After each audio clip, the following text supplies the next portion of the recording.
행복한 노후를 위해 가장 필요한 것은 무엇일까요? 건강, 돈, 친구, 물론 모두 중요합니다. 하지만 더 중요한 진실이 있습니다. 많은 분들이 노년의 행복을 위해 무엇을 더 해야 하는가에 집중합니다. 더 많은 돈, 더 좋은 건강식품, 더 많은 인맥을 넓히려고 애쓰시죠. 그런데 이상하게도 열심히 더 하려고 애쓸수록 마음은 오히려 지치고 복잡해집니다. 집을 새로 꾸미려면 새 가구를 들이는 게 아니라 먼저 낡은 가구를 버려야 하듯 식물을 잘 키우려면 물을 주기 전에 시든 잎을 잘라내야 하듯 행복한 노후 또한 더하기보다 빼기에서 시작됩니다.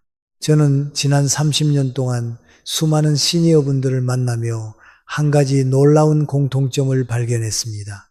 80세, 90세까지 건강하고 행복하게 사시는 분들은 예외 없이 줄일 줄 아는 지혜를 가지고 계셨던 것입니다. 즉, 많이 가진 분이 아니라 덜어낼 줄 아는 분들이야말로 더 행복한 노후를 완성하신 분들이었습니다. 오늘 제가 말씀드릴 5가지는 내려놓기의 기술입니다. 단순히 포기하는 게 아닙니다. 무엇을 버리고 무엇을 남길지 현명하게 선택하는 일입니다. 이 선택의 지혜가 여러분의 남은 인생을 완전히 바꿔놓을 겁니다. 지금부터 행복한 노년으로 가는 길의 비밀을 함께 풀어가 보겠습니다. 소중한 구독과 좋아요 부탁드리며 시작하겠습니다. 1장, 끝없는 욕심을 줄여라. 김 선생님은 평생 성실하게 살아오신 분이었습니다. 공무원으로 30년을 근무하고 퇴직금과 연금으로 나름 여유 있는 노후를 보내고 계셨죠. 하지만 70이 새가 되던 해, 그날은 오랜만에 후배들과의 식사 모임이 있던 날이었습니다. 김 선생님은 약속 장소 앞에서 번쩍이는 외제차 한 대를 보았습니다. 그 차에서 내린 사람은 20년을 알고 지낸 후배 공무원이었습니다. 형님, 요즘 제가 하고 있는 투자가 있는데 수익이 대박이에요. 안 하면 진짜 손해라니까요. 그날 밤 김 선생은 뒤척이며 잠을 이루지 못했습니다. 후배의 새 차와 환하게 웃던 얼굴이 머릿속에서 떠나지 않았답니다. 며칠 뒤 결국 김 선생님은 월 12%의 수익을 보장한다는 투자처에 5천만 원을 맡겼습니다. 처음엔 반신반의했지만 처음 석 달은 정말 매달 수익금이 들어오자 김 선생님은 점점 확신을 가지게 되었습니다. 그리고 석 달 후 1억 원을 더 투자했습니다. 하지만 6개월 뒤 회사는 사라졌습니다. 전화는 꺼져 있었고 사무실은 비어 있었습니다. 김 선생님은 며칠 뒤에야 알게 되었습니다. 그 후배 공무원 역시 같은 피해자였다는 사실을요. 남은 건 깊은 허탈감과 스스로에 대한 자책뿐이었습니다. 평생 조심스럽게 살았는데 왜 이 나이에 그런 욕심을 부렸을까요? 이 한마디에 모든 후회가 담겨 있었습니다. 여기서 중요한 질문을 하나 드리겠습니다. 왜 똑똑하고 신중했던 분들이 나이 들어서 이런 함정에 빠질까요? 심리학에서는 이를 손실 회피 편향이라고 부릅니다. 나이가 들수록 내가 가진 것을 잃지 않아야 한다는 불안감이 커집니다. 동시에 이제 기회가 많지 않다는 조급함도 생깁니다. 이 2가지 감정이 만나면 역설적으로 더 위험한 선택을 하게 됩니다. 마지막 기회라는 생각에 평소보다 더 큰 욕심을 부리게 되는 거죠. 그런데 더 중요한 사실이 있습니다. 욕심의 문제는 단순히 돈을 잃는 것에 그치지 않습니다. 욕심은 우리의 마음을 병들게 만듭니다. 욕심이 많은 사람은 항상 불안합니다. 가진 것을 잃을까 두려워하고 남들이 더 많이 가진 것 같아 초조해 합니다. 이웃이 새 차를 샀다는 소식에 마음이 불편해지고 친구가 해외여행 갔다는 얘기에 질투심이 생깁니다. 행복의 역설이 여기 있습니다. 더 많이 가지려는 욕심이 클수록 실제로는 더 불행해진다는 것입니다. 나이가 들수록 우리는 산을 오르는 것이 아니라 내려와야 합니다. 더 높은 곳을 향해 가는 것이 아니라 편안한 평지를 향해 내려와야 하는 거죠. 그런데 이게 쉽지 않습니다. 왜냐하면 우리는 평생 더 많이, 더 높이라는 가치관 속에서 살아왔으니까요. 그렇다면 어떻게 해야 할까요? 첫째, 비교를 멈추세요. 남들이 뭘 가졌는지, 누가 얼마를 벌었는지는 여러분의 행복과 아무 관계가 없습니다. 옆집 사람이 새 차를 샀다고 해서 여러분의 차가 나빠지는 건 아닙니다. 친구가 해외여행을 간다고 해서 여러분의 삶이 초라해지는 것도 아닙니다. 둘째, 지금 가진 것에 감사하세요. 매일 아침 눈을 뜨면 세 가지를 떠올려 보세요. 내가 가진 것, 내가 누리는 것, 내가 감사한 것. 이것만 실천해도 마음이 놀랍게 변합니다. 셋째, 높은 수익률을 약속하는 모든 제안을 의심하세요. 세상에 쉬운 돈은 없습니다. 누군가 여러분에게 확실한 수익을 약속한다면 그건 99% 사기입니다. 은행 금리보다 조금 더 높은 정도가 안전한 투자의 기준입니다. 마지막으로 가장 중요한 것은 이제는 돈을 불리는 것보다 지키는 것에 집중하세요. 젊을 때는 공격적으로 투자해도 괜찮습니다. 실패해도 다시 벌 시간이 있으니까요. 하지만 노년에는 다릅니다. 한 번의 실패가 회복 불가능한 타격이 될 수 있습니다. 지금 가진 것으로도 충분합니다. 그것을 잘 지키면서 필요한 만큼만 쓰면서 편안하게 사는 것, 그것이 진정한 부자의 삶입니다. 그런데 욕심 못지않게 우리를 괴롭게 만드는 또 다른 것이 있습니다. 이것 때문에 스트레스를 받는 분들이 적지 않습니다. 2장, 불필요한 관계를 줄여라. 인맥은 자산이다. 많은 분들이 평생 그렇게 믿으며 살아오셨습니다. 그래서 동창 모임을 빠지지 않고 모임마다 빠지지 않고 경조사가 있으면 누구보다 먼저 달려가셨죠. 휴대폰 연락처에는 이름도 가물가물한 사람까지 수백 명이 저장되어 있을 겁니다. 하지만 지금 휴대폰을 열어보세요. 진짜 마음 편하게 전화할 수 있는 사람, 그 중에 몇 명이나 계신가요? 내 속마음을 솔직하게 털어놓을 수 있는 사람은 또 몇 명이나 될까요? 65세에 명예퇴직을 하신 박 선생님은 이렇게 말씀하셨습니다.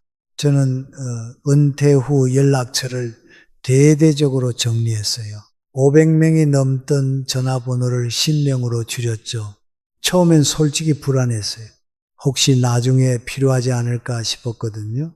그런데 3년이 지난 지금 그 450명이 하나도 그립지 않습니다. 오히려 남은 50명과 더 깊은 관계를 맺게 되었습니다. 이건 단순한 개인의 감상이 아닙니다. 하버드 대학교가 75년간 진행한 성인 발달 연구에서도 같은 결과가 나왔습니다. 행복을 결정짓는 것은 친구의 수가 아니라 관계의 질이었습니다. 특히 60대 이후에는 그 차이가 더욱 분명하게 드러납니다. 또한 연구진은 놀라운 발견을 했습니다. 친구가 100명인 사람보다 진심으로 대화할 수 있는 친구가 단 3명인 사람이 훨씬 더 행복하고 건강했으며 심지어 수명도 더 길었다는 것입니다. 왜 그럴까요? 나이가 들면 우리의 에너지는 제한됩니다.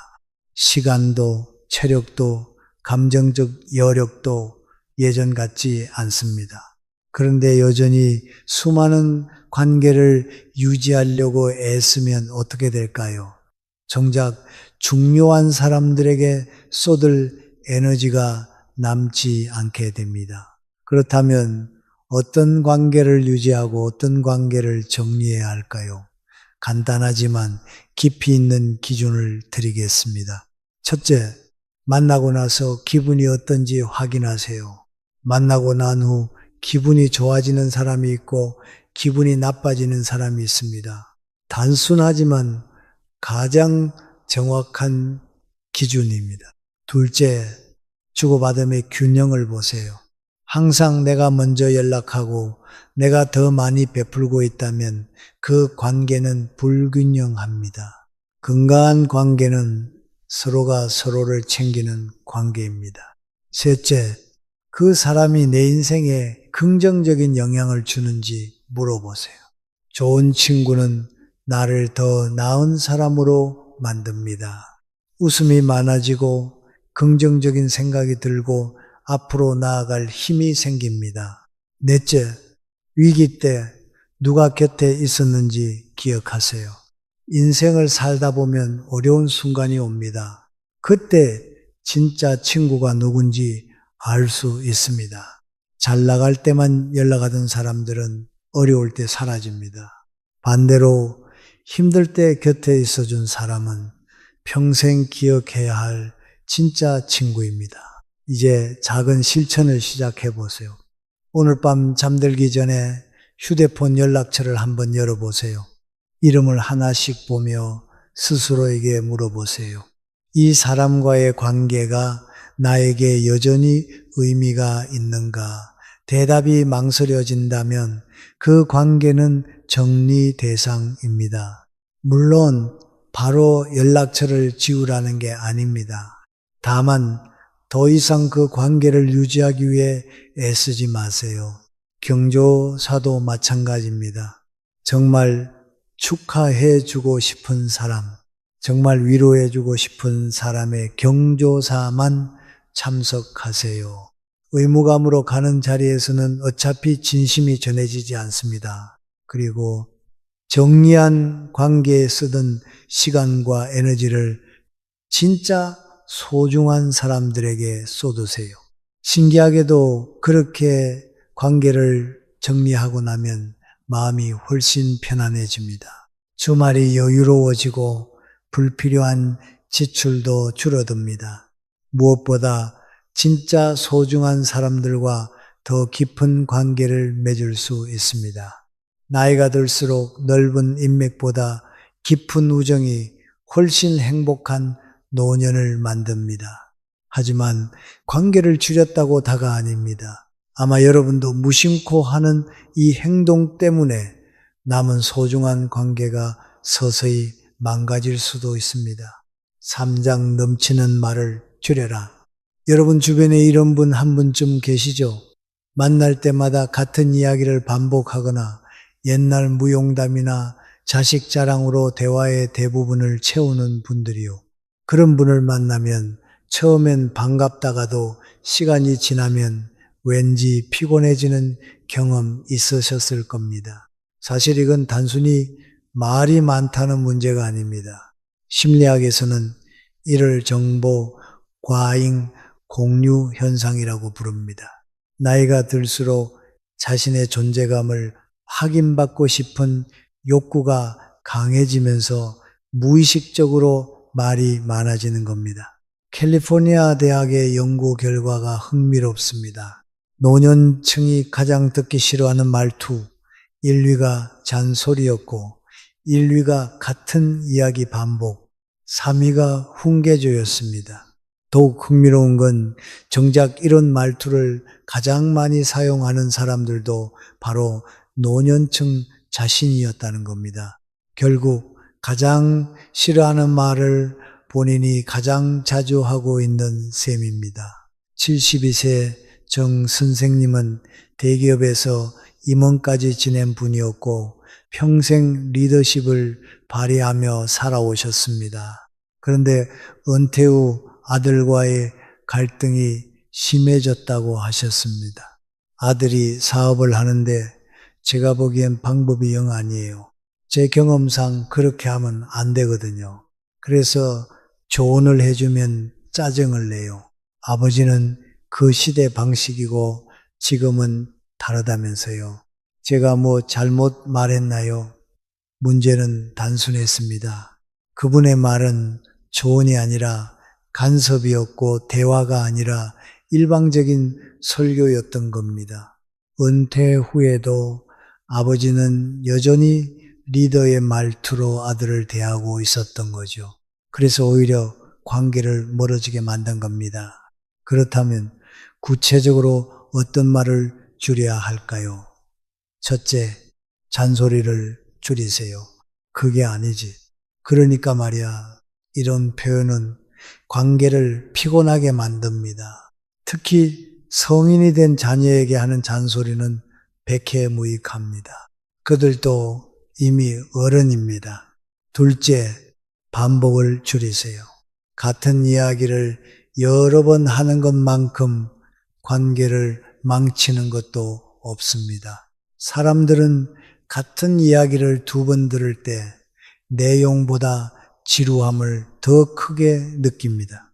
셋째, 푸념을 줄이세요. 요즘 몸이 여기저기 아파. 요즘 젊은 것들은 부정적인 말은 듣는 사람의 에너지를 빼앗습니다. 특히 가족에게 하는 푸념은 그들에게 죄책감을 줍니다. 넷째, 충고를 줄이세요. 묻지 않은 조언은 간섭입니다. 누군가 조언을 구할 때까지 기다리세요. 그게 아니라면 그냥 들어주는 것으로 충분합니다. 저는 앞서 말씀드린 정 선생님께 3초의 법칙을 알려드렸습니다. 무언가 말하고 싶을 때 3초를 세고 그 말이 정말 필요한지 생각해 보는 겁니다. 이 말이 상대방에게 도움이 될까? 아니면 내 욕구를 해소하기 위한 말일까? 놀랍게도 3초만 멈춰도 말의 절반이 사라졌습니다. 그리고 그 절반이 사실은 하지 않아도 되는 말이었습니다. 그분은 말을 줄이고 나서 아들과의 관계가 눈에 띄게 좋아졌다고 하셨습니다. 동양 철학에 이런 말이 있습니다. 군자는 말이 적고 행동이 민첩하다. 나이가 들수록 말로 가르치기보다 행동으로 보여주는 것이 진짜 지혜입니다. 말을 줄이면 놀라운 일이 일어납니다. 관계가 깊어지고 갈등이 줄어들고 사람들이 먼저 찾아옵니다. 말이 많은 사람은 피하지만 말을 아끼는 사람은 신뢰하게 되니까요. 그런데 말과 관계를 줄여서 얻은 행복 효과가 단 이것 하나 때문에 사라질 수 있고 반대로 이것만 제대로 실천해도 10년은 젊게 살 수 있습니다. 사장 앉아있는 시간을 줄여라. 의자가 새로운 담배다. 미국 메이오 클리닉의 연구진이 한 말입니다. 충격적이지 않으신가요? 앉아있는 것이 흡연만큼 해롭다는 겁니다. 실제로 연구 결과를 보면 놀랍습니다. 하루 6시간 이상 앉아있으면 사망 위험이 40% 증가하고 심장병, 당뇨병, 암 발병률도 모두 높아집니다. 여러분, 오늘 몇 시간이나 앉아 계셨나요? 나이가 들면 자연스럽게 앉아있는 시간이 길어집니다. 움직이는 게 귀찮고 쉬고 싶고 편안한 소파가 좋으니까요. 하지만 이것이야말로 건강을 위협하는 가장 위험한 습관입니다. 100세 이상 장수하는 사람들을 연구한 결과 이들의 공통점은 끊임없이 움직인다는 것이었습니다. 밭을 가꾸고 집을 청소하고 동네를 걸어다닙니다. 특별한 운동을 하는 게 아니라 그냥 계속 움직이는 겁니다. 68세 김 선생님이 은퇴 후 바랐던 건 이제 좀 쉬자는 거였습니다. 아침 7시에 일어나 식사하고 8시에는 뉴스를 보고 드라마 재방송을 보고 점심을 먹고 낮잠, 오후에는 예능 프로그램을 보며 일 안 하고 쉬는데 이렇게 편할 수가 없어요. 그가 웃으며 이렇게 말할 때만 해도 그건 정말 행복한 노년의 시작처럼 보였죠. 그런데 6개월쯤 지나자 이상한 증상들이 나타나기 시작했습니다. 허리가 뻐근하고 다리에 힘이 빠지고 조금만 걸어도 숨이 찼습니다. 병원에 가보니 근육량이 급격히 줄었고 혈압과 혈당이 모두 위험 수치였습니다. 의사 선생님이 하루에 얼마나 움직이세요? 물었습니다. 김 선생님은 말문이 막혔습니다. 거의 움직이지 않았으니까요. 지금부터라도 움직이셔야 합니다. 이대로 가면 5년 안에 걷기 힘들어질 수 있습니다. 충격적인 진단이었습니다. 겨우 60대 후반인데 걷지 못하게 될 수도 있다니. 그날부터 김 선생님은 달라지셨습니다. 매일 아침 30분씩 동네를 걷기 시작했습니다.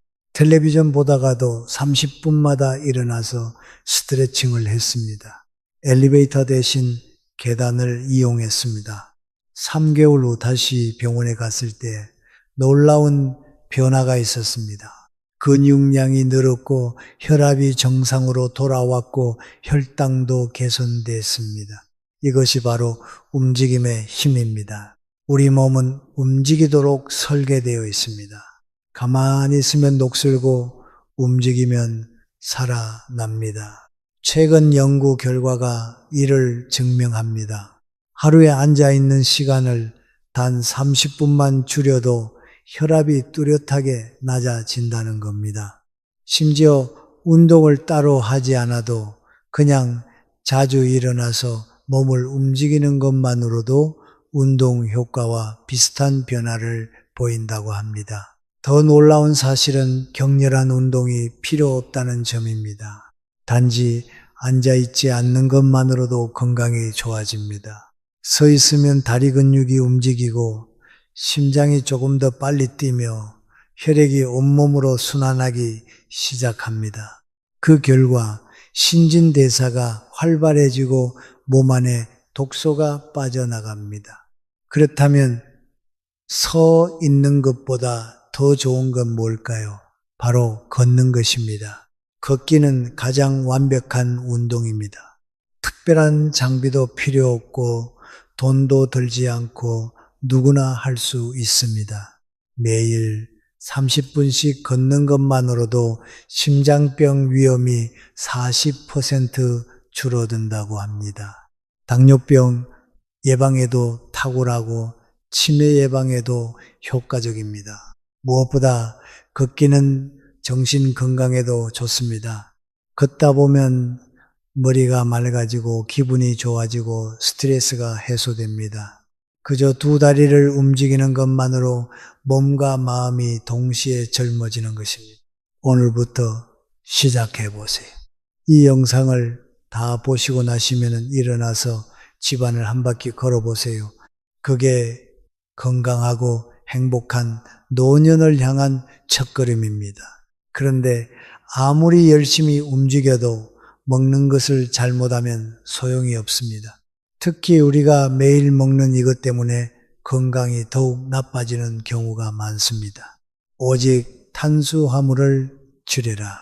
밥심으로 산다. 우리 세대가 평생 들어온 말입니다. 그래서 반찬이 없어도 밥만은 꼭 챙겨 먹습니다. 그런데 나이가 들면 바로 이 밥심이 오히려 건강을 해칠 수도 있습니다. 나이가 들면 입맛이 줄고 반찬을 여러 가지 차리기도 귀찮고 혼자 먹는 밥상은 더욱 그렇습니다. 그래서 많은 어르신들이 김치 하나, 장아찌 하나로 밥만 드십니다. 그리고 밥, 국수, 빵, 떡, 우리가 식사 대용으로 간단히 먹는 음식들은 대부분 탄수화물입니다. 문제는 이렇게 탄수화물 위주로 식사하면 몸에 필요한 영양소가 부족해진다는 것입니다. 이른두 살방 여사님은 혼자 사십니다. 자녀들은 모두 독립했고 남편은 몇 년 전에 돌아가셨죠. 혼자 식사 준비하기가 귀찮아서 주로 간단하게 드셨습니다. 아침에는 김치에 밥, 점심에는 라면, 저녁에는 또 김치에 밥. 혼자 먹는데 뭘 거창하게 차려 먹어요. 그렇게 몇 년을 보냈습니다. 그런데 어느 날부터 힘이 없고 자주 넘어지고 계단 오르기가 힘들어졌습니다. 병원에 가보니 근감소증이라는 진단을 받았습니다. 단백질이 부족해서 근육이 심하게 줄어든 상태였죠. 근육은 단순히 힘의 문제가 아닙니다. 넘어지기 쉽고 혈당 조절이 어려워지고 심장과 면역력까지 약해집니다. 즉, 단백질이 부족하면 몸이 빠르게 늙는다는 뜻입니다. 그런데 우리나라 어르신들의 식단을 보면 탄수화물이 70% 이상입니다. 단백질은 턱없이 부족하고 채소와 과일도 충분하지 않습니다. 그렇다면 노년에는 어떻게 먹어야 할까요? 한국영양학회는 노년층을 위한 오색균형 식단을 제안합니다. 첫째, 곡류입니다. 흰쌀밥만 먹지 마세요. 현미, 보리, 귀리 등 잡곡을 섞으세요. 식이섬유가 풍부해서 혈당이 천천히 오릅니다. 그리고 양을 줄이세요. 평소 먹던 밥의 70% 정도면 충분합니다. 둘째, 단백질입니다. 몇 끼니마다 손바닥만 한 크기의 생선, 달걀, 두부면 충분합니다. 셋째, 채소류입니다. 몇 끼 2접시 분량의 채소를 드세요. 채소는 비타민과 미네랄이 풍부하고 식이섬유가 소화를 돕습니다. 넷째, 과일입니다. 하루 한두 번 주먹만 한 크기로 드세요. 과일도 당분이 있으니 과하면 안 됩니다. 다섯째, 유제품입니다. 우유, 요구르트, 치즈, 칼슘과 단백질이 풍부합니다. 하루 한 컵 정도면 충분합니다. 그런데 식단 못지않게 중요한 게 있습니다. 바로 소식입니다. 오키나와에 하라하치부라는 말이 있습니다. 배가 80% 차면 멈추라는 뜻입니다. 오키나와가 세계적인 장수 지역인 이유 중 하나가 바로 이 식습관입니다. 왜 소식이 중요할까요? 과식을 하면은 소화기관에 부담이 갑니다. 특히 나이가 들면 소화 효소가 줄어들어 음식을 소화하는 게 더 힘들어집니다. 과식은 혈당을 급격히 올리고 혈압을 높이고 숙면까지 방해합니다. 하지만 여기서 주의할 점이 있습니다. 소식한다고 해서 영양 실조가 되면 안 됩니다. 양은 줄이되 질은 높여야 합니다. 즉 적게 먹되 제대로 먹어야 합니다. 그리고 한 가지 더 많은 분들이 간과하는 게 있습니다. 바로 약과 건강기능식품입니다. 약통을 열어보면 10가지가 넘는 약을 드시는 분들이 많습니다. 하지만 노인의학 전문가들은 경고합니다. 70세 이상이 5가지 이상의 약을 동시에 복용하면 부작용 위험이 급격히 올라갑니다. 약은 많을수록 좋은 게 아닙니다. 꼭 필요한 약만 남기고 나머지는 주치의와 상의하세요. 그리고 건강기능식품은 신중하게 선택하세요. 대부분의 영양소는 음식으로 충분히 섭취할 수 있습니다. 비싼 건강기능식품보다 자연식품이 최고의 영양제입니다. 여러분, 우리는 돌아보면 참 많은 걸 붙잡고 살았습니다. 관계도 돈도 자식도 건강에 대한 욕심도요. 그렇게 붙잡느라 정작 가장 소중한 것들을 놓쳤습니다. 필요 없는 관계를 억지로 유지하느라 정작 소중한 사람과 보낼 시간을 놓쳤고 돈을 더 벌겠다는 욕심에 건강을 해쳤고 자녀에게 이것저것 간섭하다가 관계가 틀어졌고 편하게 쉬겠다고 소파에만 앉아있다가 몸을 망쳤습니다. 현명한 노년은 무엇을 할 것인가 보다 무엇을 하지 않을 것인가를 아는 것입니다. 인생의 후반전은 채우는 시간이 아니라 비우는 시간입니다. 마치 아름다운 정원을 가꾸듯 잡초를 뽑아내야 꽃이 피어나는 것처럼요. 그 꽃이 활짝 피어 평안과 행복이 머무는 노년이 되시길 바랍니다. 그리고 이어서 다음 주제를 공유하겠습니다. 예수부터 베풀면 안 되는 이유, 남 말고 나를 먼저 챙겨야 하는 이유 6가지. 예수 넘으면 단 하나만 기억하세요. 남 말고 나를 먼저 챙기는 것입니다. 이게 이기심입니까? 아닙니다. 이게 생존입니다. 돈이 없으면 병원도 못 가고 약도 못 사고 요양원도 못 갑니다. 자녀들은 여러분을 책임질 여유가 없습니다. 친구들은 여러분이 어려울 때 외면합니다. 결국 나를 지킬 사람은 나밖에 없습니다. 오늘 이 영상에서 예수부터 나를 먼저 챙겨야 하는 6가지 이유를 명확히 알려드리겠습니다. 지금 여러분의 통장을 열어보세요. 잔액이 얼마입니까? 평생 모은 돈이 얼마나 남았습니까? 충격적인 현실을 말씀드리겠습니다. 평생 4억을 모은 사람의 통장에 300만 원밖에 남지 않았습니다. 사업 자금은 다 어디로 갔을까요? 자녀 결혼 자금 2억, 친척에게 빌려준 돈 5천만 원, 친구 사업 자금 3천만 원, 그렇게 베풀고 또 베풀다가 정작 본인이 암 진단을 받았을 때 치료비가 없었습니다. 더 끔찍한 건 자녀에게 도움을 청했을 때 돌아온 대답입니다. 아버지, 저희도 지금 여유가 없어요. 평생 자식 위해 2억을 썼는데 돌아온 건 이 한마디였습니다. 이게 남의 일 같습니까? 아닙니다. 통계청 자료를 보면 65세 이상 노인 빈곤율이 40%를 넘었습니다. 노인 10명 중 4명이 가난하게 삽니다. 왜 그럴까요? 은퇴 후에도 젊을 때처럼 후하게 베풀다가 정작 자기 노후 자금은 바닥났습니다. 많은 분들이 착각합니다. 자식 잘 되면 나도 잘 된다고, 베풀면 반드시 돌아온다고. 전부 위험한 착각입니다. 자식이 잘 된다고 여러분이 잘 되지 않습니다. 베풀어도 돌아오지 않습니다. 돈이 떨어지면 가족도 등을 돌립니다. 더 무서운 진실이 있습니다. 여러분이 베풀면 베풀수록 받는 사람들은 감사하지 않습니다. 오히려 당연하게 여깁니다.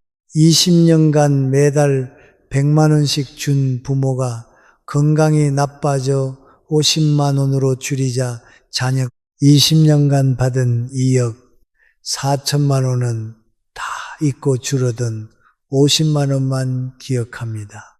이게 현실입니다. 예순이 넘으면 베풀면 안 됩니다.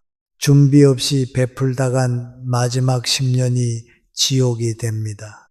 돈 없는 노인은 짐이 되고 돈 있는 노인은 어른이 됩니다. 잘못 선택하면 자식들 눈치 보며 살고 병원비 걱정에 잠 못 이룹니다. 하지만 제대로 선택하면 당당하게 살고 건강 지키고 존중받으며 살 수 있습니다. 지금 당장 병원비 1,000만 원이 필요하다면 어디서 구하겠습니까? 친구에게 빌려달라고 하겠습니까? 자녀에게 손 벌리겠습니까? 현실은 냉정합니다. 친구는 전화를 받지 않고 자녀는 형편이 어렵다고 말합니다. 평생 베풀었던 사람들은 모두 사라지고 결국 혼자 남습니다. 예순이 넘으면 더 이상 돈을 벌 수 없습니다. 한번 나간 돈은 다시 돌아오지 않습니다. 의료비는 상상을 초월하고 요양비는 천문학적입니다. 암치료비는 수천만 원, 신장수술은 2천만 원, 요양병원비는 한 달에 300만 원입니다. 이 돈을 누가 대주겠습니까? 자녀들도 자기 살기 바쁩니다. 대출, 이자, 생활비, 자녀 교육비로 빠듯합니다. 부모님까지 모실 여력이 없습니다. 결국 나를 지킬 사람은 나밖에 없습니다. 이제는 남을 위해서가 아니라 나를 위해 살아야 합니다. 그것이 이기심이 아니라 지혜입니다. 그것이 냉정함이 아니라 성숙함입니다. 오늘 이 영상은 여러분의 노후를 지키는 가장 현실적이고 솔직한 이야기입니다. 지금부터 제가 들려드릴 내용은 실제로 일어난 일들이며 여러분 주변에서도 충분히 일어날 수 있는 일들입니다. 끝까지 보시면 여러분의 남은 인생이 완전히 달라질 겁니다. 제 이야기가 유익하다고 생각하면 댓글에 네라고 적어주세요. 유익하지 않다면 노라고 적어주세요. 여러분의 의견을 바탕으로 더 좋은 내용으로 발전하겠습니다. 구독과 좋아요는 더 많은 분들께 이 이야기를 전하는 큰 힘이 됩니다. 끝까지 시청해 주시면 여러분의 노후가 완전히 달라질 겁니다. 이제부터 세 분의 진짜 이야기를 들려드리겠습니다.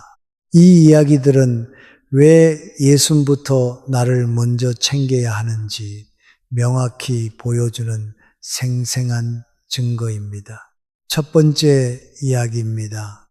68세 최인호 씨의 이야기입니다. 평생 친구들에게 후하게 베풀며 살았습니다.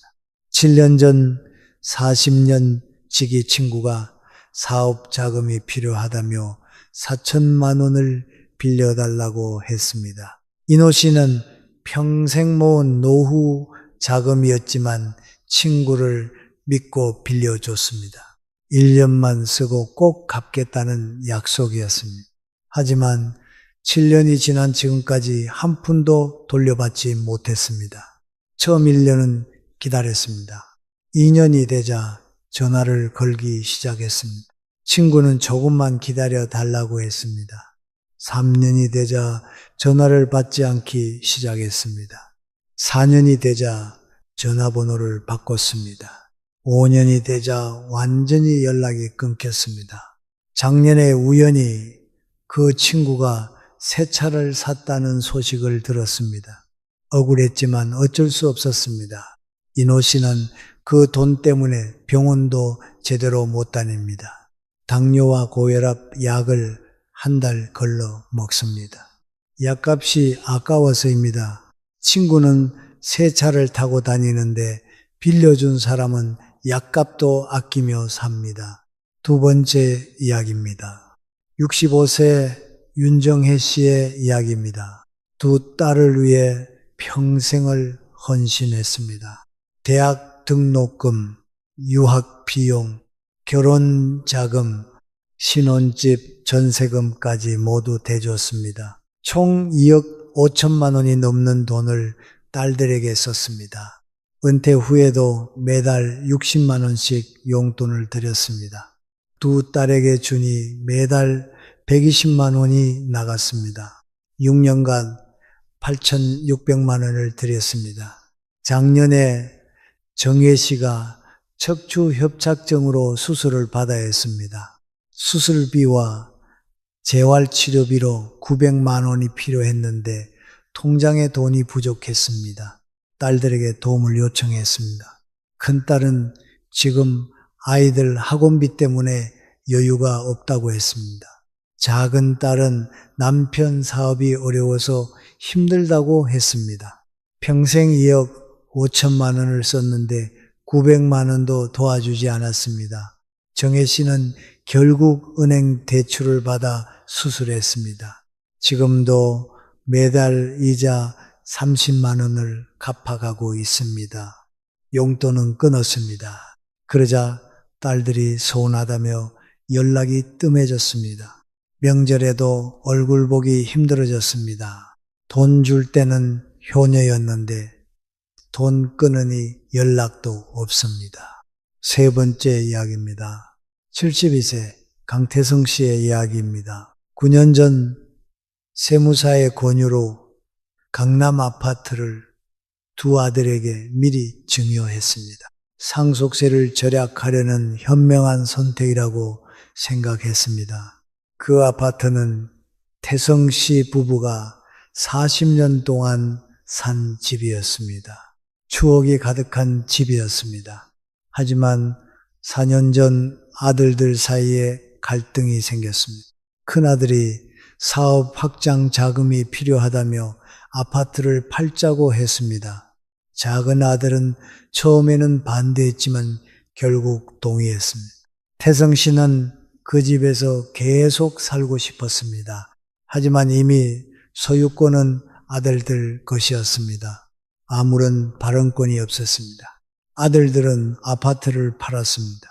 13억에 팔렸습니다. 큰아들이 7억을 가져가고 작은 아들이 6억을 가져갔습니다. 태성 씨 부부에게는 한 푼도 주지 않았습니다. 이미 증여받은 거니까 당연하다는 듯이 말했습니다. 태성 씨 부부는 급하게 월세 500만 원짜리 작은 아파트로 이사했습니다. 40년 살던 집에서 쫓겨난 기분이었습니다. 큰아들은 그 돈으로 사업을 확장했지만 실패했습니다. 작은 아들은 그 돈으로 더 큰 아파트로 이사했습니다. 부모는 월세 방에 사는데 아들은 호아파트에 삽니다. 지금 태성 씨는 매일 후회합니다. 왜 미리 증여했을까? 재산은 죽을 때까지 내 이름으로 가지고 있어야 했는데 하루에도 수십 번 후회합니다. 하지만 이미 늦었습니다. 여러분, 이 세 가지 이야기가 특별한 경우일까요? 절대 아닙니다. 우리 주변에 이런 일이 너무나 많습니다. 그리고 지금 이 순간에도 똑같은 일들이 계속 벌어지고 있습니다. 최인호 씨는 친구를 믿었습니다. 윤정혜 씨는 자녀를 믿었습니다. 강태성 씨는 가족을 믿었습니다. 하지만 돈이 떨어지자 모두 등을 돌렸습니다. 이게 현실입니다. 이제 이 세 가지 이야기에서 우리가 배워야 할 교훈을 찾아보겠습니다. 지금부터 하나씩 짚어보겠습니다. 첫 번째 교훈입니다.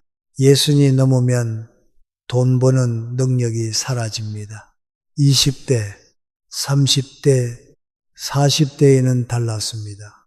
실수해도 다시 일어설 시간이 있었습니다. 사업이 망해도 다시 시작할 수 있었습니다. 돈을 잃어도 일해서 다시 벌 수 있었습니다. 하지만 예순이 넘으면 모든 게 달라집니다. 다시 취업할 수도 없고 사업을 새로 시작할 수도 없습니다. 연금과 저축, 그게 전부입니다. 최인호 씨를 보세요. 4천만 원을 친구에게 빌려준 순간 그 돈은 영원히 사라졌습니다. 그 돈으로 7년을 훨씬 더 편하게 살 수 있었을 겁니다. 병원도 제때 가고 약도 제대로 먹고 여행도 가고 하지만 지금은 약값도 아껴가며 삽니다. 여러분이 가진 돈은 유한합니다. 물이 떨어져 가는 사막에서 물통을 들고 있는 것과 같습니다. 그 물을 다른 사람에게 나눠주면 여러분은 목말라 죽습니다. 두 번째 교훈입니다. 베풀수록 감사는 줄어들고 요구는 늘어납니다. 이게 인간의 본성입니다. 심리학에서는 이를 습관화라고 부릅니다. 처음 받을 때는 감동하고 감사합니다. 하지만 2번, 3번, 10번, 100번 받다 보면 어떻게 될까요? 당연하게 여깁니다. 권리처럼 느껴집니다. 윤정혜 씨를 보세요. 6년간 매달 120만 원씩 딸들에게 줬습니다. 총 8,600만 원입니다. 딸들은 한 번이라도 고맙다고 했을까요? 처음 몇 달은 그랬을 겁니다. 하지만 1년이 지나고 2년이 지나고 5년이 지나자 당연해졌습니다. 엄마가 주는 돈은 월급처럼 고정 수입이 됐습니다. 그러다 용돈이 끊기자 어떻게 됐습니까? 섭섭해하고 서운해하고 연락이 끊겼습니다. 6년간 받은 8,600만 원은 다 잊어버렸습니다. 심리학자들은 이를 손실 혐오라고 부릅니다. 사람들은 얻는 기쁨보다 잃는 고통을 훨씬 크게 느낍니다. 100만 원을 새로 받는 기쁨보다 받던 100만 원이 없어지는 고통이 2배 더 큽니다. 그래서 계속 주다가 중단하면 배신감까지 느낍니다. 세 번째 교훈입니다. 소유권을 잃으면 발언권도 잃습니다. 강태성 씨를 보세요. 40년을 산 집이었습니다. 추억이 가득한 집이었습니다. 하지만 소유권을 아들들에게 넘기는 순간 그 집은 더 이상 태성 씨 것이 아니었습니다. 아들들이 집을 팔겠다고 했을 때 태성 씨는 아무 말도 할 수 없었습니다. 법적으로 그 집은 아들들 것이었으니까요. 결국 40년 살던 집에서 쫓겨나듯 나왔습니다. 13억에 팔린 집에서 한 푼도 받지 못했습니다. 지금은 월세방에 삽니다. 이게 현실입니다. 재산이 있어야 힘이 있습니다. 재산이 있어야 목소리를 낼 수 있습니다. 재산이 없으면 그저 눈치만 보게 됩니다. 네 번째 교훈입니다. 노년의 병원비는 상상을 초월합니다. 건강할 때는 병원비가 얼마나 나올지 상상도 못합니다. 하지만 막상 아프면 현실을 마주하게 됩니다. 큰 수술 한 번에 1,000만 원은 기본입니다. 암이라도 걸리면 수천만 원입니다. 항암 치료까지 하면 억 단위로 넘어갑니다. 건강보험이 있어도 본인 부담금이 만만치 않습니다. 게다가 간병비, 재활치료비까지 합치면 더 커집니다. 요양병원에 한 번 들어가면 한 달에 300만 원씩 나갑니다. 1년이면 3,600만 원입니다. 3년만 있어도 1억이 넘습니다. 윤정혜 씨는 수술비 900만 원도 마련하지 못해 대출을 받았습니다. 만약 딸들에게 2억 5천만 원을 쓰지 않았다면 어땠을까요? 병원비 걱정 없이 치료받고 재활치료도 제대로 받고 건강을 되찾았을 겁니다. 다섯 번째 교훈입니다. 자녀들도 자기 살기 바쁩니다. 부모를 모시고 싶은 마음이 없는 게 아닙니다. 현실적으로 불가능한 겁니다. 요즘 젊은이들의 삶을 보세요. 집값은 하늘 높은 줄 모르고 오르고 전세금도 없다는 말입니다. 대출받아 집 마련하면 매달 200만 원 넘게 이자를 냅니다. 아이 둘 키우면 사교육비로 한 달에 200만 원이 나갑니다. 맞벌이에도 빠듯합니다. 저축할 여유도 없습니다. 이런 상황에서 부모님 용돈까지 드리면 가게가 무너집니다. 효도하고 싶어도 할 수 없는 겁니다. 그러니 부모가 스스로 준비해야 합니다. 자녀에게 기대하면 안 됩니다. 여섯 번째 교훈입니다. 진짜 사랑은 베푸는 게 아니라 짐이 안 되는 겁니다. 많은 분들이 착각합니다. 자녀에게 많이 주는 게 사랑이라고. 하지만 생각해 보세요. 자녀들이 진짜 원하는 게 뭘까요? 부모님 용돈입니까? 아닙니다. 부모님이 건강하고 경제적으로 안정되어 계시는 겁니다. 부모님이 눈치 안 보고 당당하게 사시는 겁니다. 부모님 때문에 걱정하지 않아도 되는 겁니다. 내가 경제적으로 안정되어 있으면 자녀들이 마음 편합니다. 내가 아프지 않고 건강하면 자녀들이 걱정 안 합니다. 내가 당당하게 살면 자녀들이 자랑스러워 합니다. 이게 진짜 사랑입니다. 이제 철학적으로 생각해 봅시다. 고대 그리스 철학자 아리스토텔레스는 중용을 강조했습니다. 너무 많이 주는 것도 너무 안 주는 것도 아닌 적절한 균형. 예순이 넘으면 그 균형이 달라집니다. 젊을 때는 많이 줘도 괜찮았습니다. 하지만 이제는 적게 주는 게 균형입니다. 아니, 안 주는 게 균형일 수도 있습니다. 왜냐하면 내가 먼저 살아남아야 하니까요. 로마 철학자 마르쿠스 아우렐리우스는 명상록에서 이렇게 말했습니다. 내가 통제할 수 없는 것에 에너지를 쓰지 마라. 자녀가 감사할지 안 할지는 여러분이 통제할 수 없습니다. 친구가 돈을 갚을지 안 갚을지도 통제할 수 없습니다. 하지만 여러분이 돈을 지킬지 말지는 통제할 수 있습니다. 통제 가능한 것에 집중하세요. 심리학적으로 보면 이를 자기 효능감이라고 부릅니다. 내가 할 수 있는 일에 집중할 때 우리는 힘을 얻습니다. 남을 바꾸려고 하지 말고 나를 지키는 데 집중하세요. 보편적인 메시지로 확장해 보겠습니다. 예순 이후의 삶은 베푸는 시기가 아니라 거두는 시기입니다. 평생 일하고 헌신하고 희생했습니다.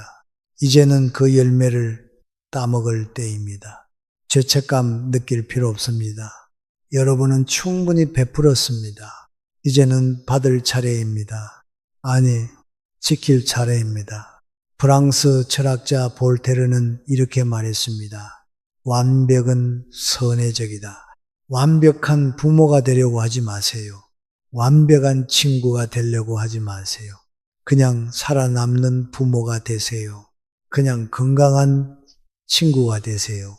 그것만으로도 충분합니다. 이제 행동의 방향을 전환할 때입니다. 오늘부터 여러분은 베푸는 사람에서 지키는 사람으로 바뀌어야 합니다. 주는 사람에서 거절하는 사람으로 바뀌어야 합니다. 희생하는 사람에서 당당한 사람으로 바뀌어야 합니다. 이게 이기심입니까? 아닙니다. 이게 생존입니다. 이게 지혜입니다. 이게 성숙함입니다. 여러분이 쓰러지면 아무도 일으켜 세우지 않습니다. 여러분이 서 있어야 다른 사람도 의지할 수 있습니다. 여러분 자신을 최우선으로 두세요. 이제부터 구체적으로 어떻게 실천할지 말씀드리겠습니다. 그렇다면 구체적으로 어떻게 해야 할까요? 지금부터 오늘 당장 실천할 수 있는 6가지 방법을 알려드리겠습니다. 작은 실천 하나가 여러분의 노후를 완전히 바꿔놓을 겁니다. 첫 번째 방법입니다. 오늘부터 지갑을 닫으세요. 누가 돈 이야기를 꺼내면 바로 이렇게 말하세요. 미안하지만 나도 형편이 빠듯해. 노후 자금은 한 푼도 못 건드려. 이렇게 단호하게 선을 그으세요. 친구가 사업 자금을 빌려달라고 합니다. 30년 친구라고요, 40년 친구라고요, 상관없습니다. 친구는 은행이 아닙니다. 돈이 필요하면 은행에서 대출 받으라고 하세요. 친척이 급한 일이 생겼다며 돈을 요청합니다. 혈육이라고요, 가족이라고요. 그래도 안 됩니다. 여러분의 노후가 친척보다 중요합니다. 자녀가 사업 자금이 필요하다고 합니다. 내 자식인데 안 도와줄 수 없다고요. 도와주세요. 단 돈으로는 안 됩니다. 조언으로, 격려로, 응원으로 도와주세요. 돈은 절대 안 됩니다. 처음에는 어색할 겁니다. 미안한 마음도 들 겁니다. 하지만 최인호 씨를 기억하세요. 4천만 원 빌려줬다가 7년째 약값도 못 쓰고 있습니다. 그게 여러분이 될 수 있습니다. 두 번째 방법입니다. 재산 이전을 절대 하지 마세요. 세무사가 절세 방안이라며 생전 증여를 권합니다. 상속세를 아낄 수 있다고 합니다. 듣지 마세요. 상속세 몇 천만 원 아끼려다가 집에서 쫓겨날 수 있습니다. 강태성 씨가 그랬습니다. 절세하려고 아파트를 아들들에게 증여했다가 40년 살던 집에서 쫓겨났습니다. 지금 월세방에서 후회하며 삽니다. 재산은 죽는 날까지 여러분 이름이어야 합니다. 그래야 힘이 있습니다. 그래야 자녀들이 함부로 못합니다. 그래야 존중받습니다. 부동산 이름을 바꾸는 순간 여러분은 힘을 잃습니다. 주식, 예금, 모든 재산을 여러분 이름으로 지키세요. 자녀들이 섭섭해한다고요? 섭섭해하게 내버려 두세요. 여러분의 안전이 자녀의 기분보다 중요합니다. 세 번째 방법입니다. 정기 용돈을 즉시 중단하세요. 지금 자녀들에게 매달 용돈을 주고 계십니까? 오늘 당장 중단하세요. 윤정혜 씨처럼 6년간 매달 120만 원씩 주다가 정작 본인이 아플 때는 외면당했습니다. 정기적으로 주는 돈은 당연한 수입이 됩니다. 끊으면 배신감을 느낍니다.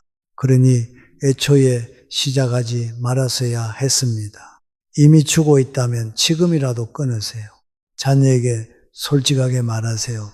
앞으로는 용돈을 못 줄 것 같아. 건강도 안 좋고 병원비도 많이 들어서 이해해줘. 이렇게 말하세요. 자녀들이 서운해 할 겁니다. 화낼 수도 있습니다. 그래도 끊으세요.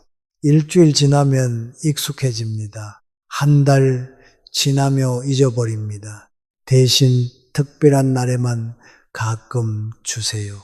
생일, 명절, 이럴 때만요. 그러면 받을 때 감사하게 생각합니다. 정기 수입이 아니라 특별한 선물이 되니까요. 네 번째 방법입니다. 경조사비 기준을 확 낮추세요. 친구 자녀 결혼식에 얼마를 내십니까? 10만 원, 20만 원? 너무 많습니다. 5만 원이면 충분합니다. 친척 결혼식은요, 3만 원이면 됩니다. 장례식도 마찬가지입니다. 5만 원 이상 낼 이유가 없습니다. 체면 때문에 많이 낸다고요? 그 체면이 나중에 병원비 될까요? 아닙니다. 체면은 배를 채워주지 않습니다. 체면은 병을 고쳐주지 않습니다. 체면 버리세요. 조문 갈 때도 마찬가지입니다. 꼭 가야 할 것만 가세요. 친한 친구, 가까운 친척만요. 먼 친척, 아는 정도 사람은 부의금만 보내거나 아예 안 가도 됩니다. 냉정하게 들립니까? 하지만 현실입니다. 여러분이 아플 때 그 사람들이 찾아올까요? 아닙니다. 다섯 번째 방법입니다. 외식과 선물을 대폭 줄이세요. 자녀들 올 때마다 외식시키지 마세요. 집에서 간단하게 먹으세요. 손주 만날 때마다 선물 사주지 마세요. 생일 같은 특별한 날만 작은 선물 하나 하면 됩니다. 명절 때마다 비싼 선물 주지 마세요. 마음만 담아서 작은 것 하나면 충분합니다. 한번 계산해 보세요. 외식 한 번에 10만 원, 한 달에 4번이면 40만 원입니다. 1년이면 480만 원입니다. 10년이면 4,800만 원입니다. 선물도 마찬가지입니다. 명절마다 30만 원씩 1년에 2번이면 60만 원입니다. 10년이면 600만 원입니다.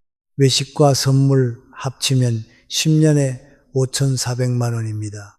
이 돈이면 나중에 요양병원 2년치를 낼 수 있습니다. 지금 외식과 선물로 쓸 겁니까? 나중에 요양비로 쓸 겁니까? 선택은 여러분 몫입니다. 여섯 번째 방법입니다. 투자 권유를 무조건 거절하세요. 누가 좋은 투자처가 있다고 합니다. 원금 보장의 고수익이라고 합니다. 절대 믿지 마세요. 세상에 그런 건 없습니다.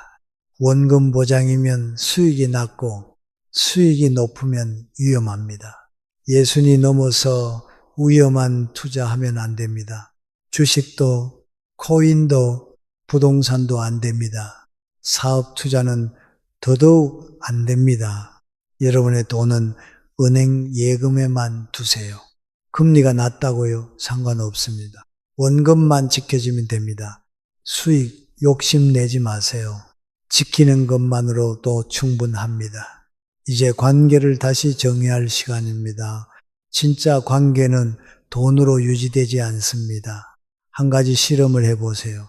석 달간 아무에게도 돈 쓰지 마세요.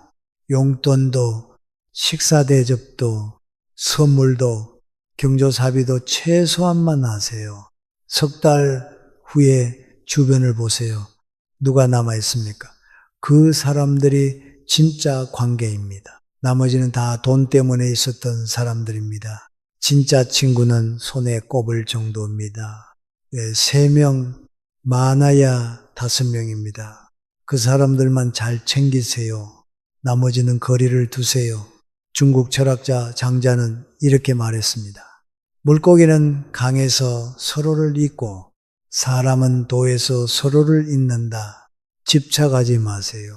모든 사람과 좋은 관계를 유지하려고 애쓰지 마세요. 진짜 관계 몇 개면 충분합니다. 심리학자 로빈 덤바의 연구를 보면 인간이 의미 있는 관계를 유지할 수 있는 사람은 최대 150명입니다. 나이가 들면 이 숫자는 더 줄어듭니다. 예순이 넘으면 10명만 제대로 챙겨도 충분합니다. 나머지는 가볍게 인사만 하는 사이로 두세요. 독일 철학자 쇼펜하우는 이렇게 말했습니다. 우리는 고독을 두려워하지만 정작 고독 속에서 자유를 찾는다. 혼자 있는 시간을 두려워하지 마세요. 혼자 있어도 괜찮습니다. 아니, 혼자여야 편합니다. 눈치 볼 사람도 없고 신경 쓸 사람도 없습니다. 온전히 나를 위한 시간입니다. 이제 마음가짐을 바꿔야 합니다. 예순 이후는 주는 시기가 아니라 누리는 시기입니다. 평생 일했습니다. 평생 희생했습니다. 평생 참았습니다. 이제는 누릴 차례입니다. 맛있는 거 드세요. 가고 싶은 곳 가세요. 하고 싶은 거 하세요. 단 예산 안에서요. 무분별하게 쓰지는 마세요. 계획적으로 쓰세요. 한 달 예산을 정하세요. 생활비, 병원비, 여유자금으로 나누세요. 여유 자금 안에서 즐기세요. 그리스 철학자 에피크로스는 말했습니다. 진정한 행복은 많이 가진 것이 아니라 적게 필요로 하는 것이다. 큰 사치 부리지 마세요. 작은 행복으로 충분합니다.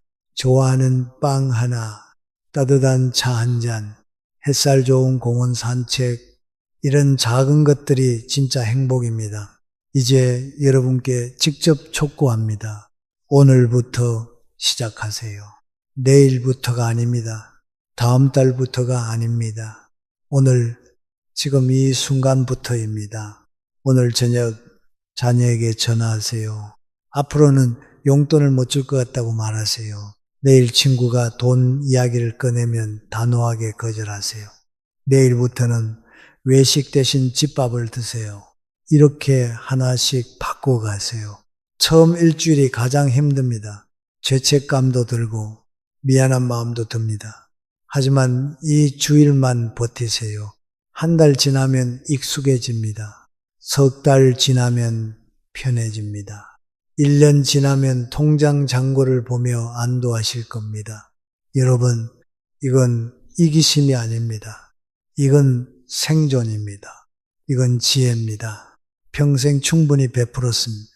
이제는 지킬 때입니다. 당당하게 여러분을 위해 사세요. 미안해하지 마세요. 눈치 보지 마세요. 여러분은 그럴 자격이 있습니다.